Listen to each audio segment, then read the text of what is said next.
I found myself Manic in the Hindu Studies department of my university. So were you like, okay, I need to break away from my Western monotheistic confines. Let's go to Eastern philosophy, or you're really just flying by the whatever you feel. I feel like I was just kind of going where the wind blows. You sure? And of course, when I'm manic, it's always like I find myself just finding things that are going to fuel that fire. You're moving and shaking. I've seen I'm ya. moving and shaking. Yeah. I'm interacting with some weird people. I'm doing all sorts of stuff. Some would say you're the weird person as well.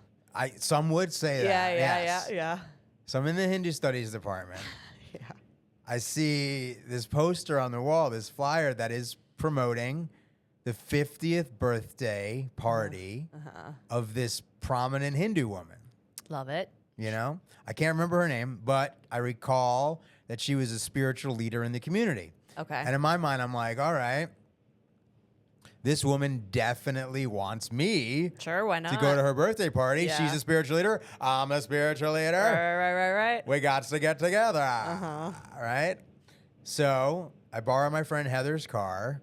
Porch, and shout out to Heather. And she did not want me to. She I- knew something was wrong, but I guilt tripped her somehow. I was I've fallen prey to your guilt trips. It's not good. I'm very manipulative. But I remember saying something to the effect of, this is really important to me. You know, if it was the reverse situation, I would do this for you. God damn it. I'm getting, my eye is twitching thinking of all the little fucking snafus I've gone through with you. Yikes. But like, I'm sure, I don't know, and you can tell me about Heather, but I don't know had Heather known about bipolar disorder or what was happening. It's like, it's a very delicate situation to try to de-escalate someone who is manic. Nearly impossible. Something that like trained doctors should do. So like, she doesn't have the tools and, you know, experience to try to stop. And maybe, you know, even a trained doctor probably can't do that. So, well, I mean, this was my first episode. I didn't even have a diagnosis. I had no idea what was going on, of course. She had no idea what was going on. There was nobody. My family didn't have any idea what was going on. There was no frame of reference at all. Yeah, right. You know? So what is she going to do? Let me borrow that car. Yeah, of course she is. Yeah. So I drive to this birthday party that happens to be taking place inside a Hindu temple. The Hindu temples are also very cool looking. Oh, so cool. Yeah. You know? And how cool is this? I'm going into the Hindu temple. Yeah, everything's everything, dude. I'm overwhelmed with emotion. I run in there. Yeah. I'm crying. Sure. I'm bawling my eyes out. There's 100 people in there dressed beautifully. I do not recall exactly what I was wearing, but I know I was not dressed beautifully. I was dressed like somebody who's been clinically insane. Yeah. For a couple of weeks. Are you like showering or any of that? I think maybe here and there, but I can't imagine. Yeah. I was on top of my hygiene game. Did you have the long hair at this point? I was growing my hair out. Yeah. The mustache? No, the long hair and the mustache, the handlebar mustache, that was not manic.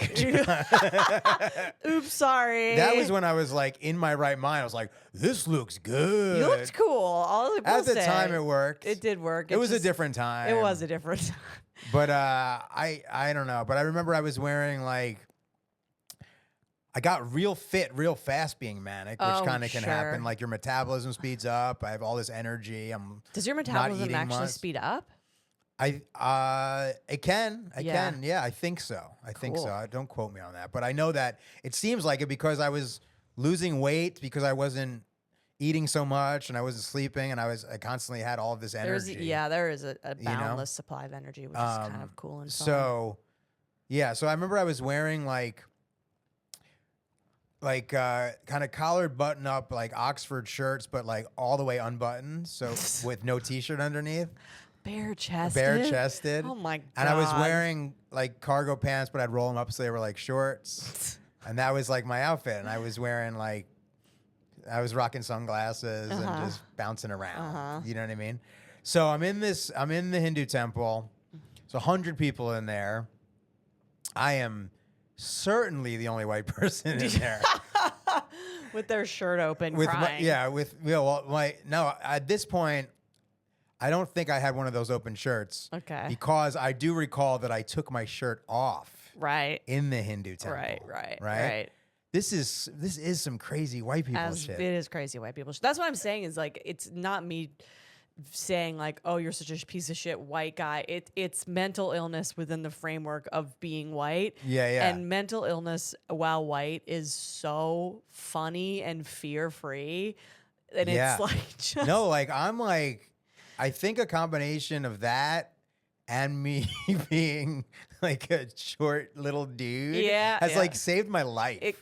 Yes. Potentially. Of course it has. Anyway, that's a scary thing to think about. Black people don't be running around with their shirts open in Hindu temples and staying alive. Yeah. Yeah. White insanity privilege. Yeah. Also, hot white insane women are like considered damaged and beautiful and like so special. Like there's definitely like a layer of specialness applied to that. Sure.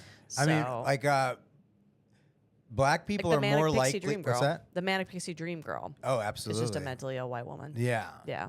But black people are more likely to get a diagnosis of schizoaffective disorder compared to bipolar. Oh, really? Or like a schizophrenic diagnosis compared to a bipolar disorder. Yeah, like a nurse practitioner told me about that. Really? That they can get a more severe diagnosis more often. Because we're scared of them. Yeah. And we're like, let's say give them the scariest disease because I'm scared of black people. So there certainly is that. And sadly, I don't think it's inaccurate to say there's more stigma in communities of color, of course, about mental illness. Yeah. You know? Internally and the outside world. Externally. Yeah, and part of that is a product of survival mentality. Yeah. Don't tell people your secrets because you can't secrets show that are weakness, vulnerabilities. You know? Yeah. So I do like to think an aspect of my white insanity privilege is that, I can talk about it freely, publicly, more with like less.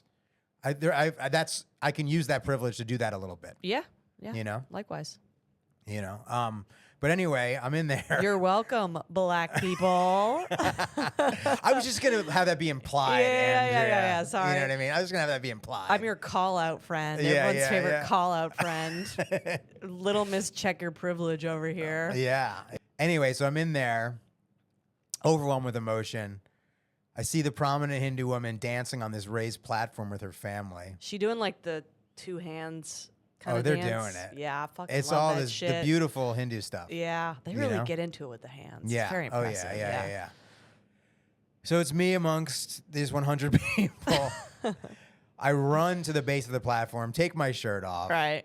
But you're in good shape at this point. Oh, I'm fit. Nice. Go into a bridge pose. Yep. On all fours. You've always been a yoga guy. Yeah. Well, this was way before I got into yoga. Yeah. But I could do the bridge. Doing the bridge feels like it's all like an exorcism. Oh, yeah. Yeah, this is crazy. It's fully. This is like exorcism. Like my head spins around. Yeah. My head spins around 360. Someone like had to go to therapy because they witnessed this. Yeah, dude. Horrified. But I'm in the bridge pose. Yeah. It feels like all of the energy of the universe is flowing in and out of my body. We're doing Alex Gray again. Me and Alex Gray again. Yes. Yeah. It's like a total trip. Yeah. And I remember this guy comes up to me and he pulls on my arm and he goes, "You can't be here." And fair enough, sir. But this is what I said. I go, "The birthday girl wants me to be here." Yep. Why not? Okay. Why not? You believe that. And I did believe that. Yeah. And then he went away. It worked. I don't know. He's like, I don't get paid enough to deal with this fucking guy. Yeah. He's like, maybe she does. Maybe he's the entertainment. Yeah, I don't know. Yeah. And then really the next thing I remember is the prominent Hindu woman invites me to sit down and eat dinner with her and her family. Very nice. Right. And then during dinner, I swear to God, she goes, "I believe that Krishna sent you to me as a gift for my 50th birthday." Come on, lady. Come on, What lady. are we doing? Oh, no. That is like insanity validated. Yeah. Yeah, Mind blown to the yeah. moon. What the fuck was she thinking? Oh, my God. But I do think, because I've seen you manic before, and I've been manic before, and there's a charisma that comes with mania that's like Sure. palpable. And I do think that like life is so fucking boring sometimes that when you encounter a person that's like big ideas and they're like not really following social norms, sometimes you're like swept away by it. Absolutely. And you're like, you know what? Fuck yeah. Absolutely. But I don't think that was what this woman was thinking. You don't think so? No, because I don't think I was like spreading big ideas. I was weren't. just like crying and going into a bridge pose with my shirt off and then eating dinner with her. I think that, you know, what I think that it was like my insanity was validated and maybe her insanity Sure. was validated a little bit. No Let's- offense, Hindu religion.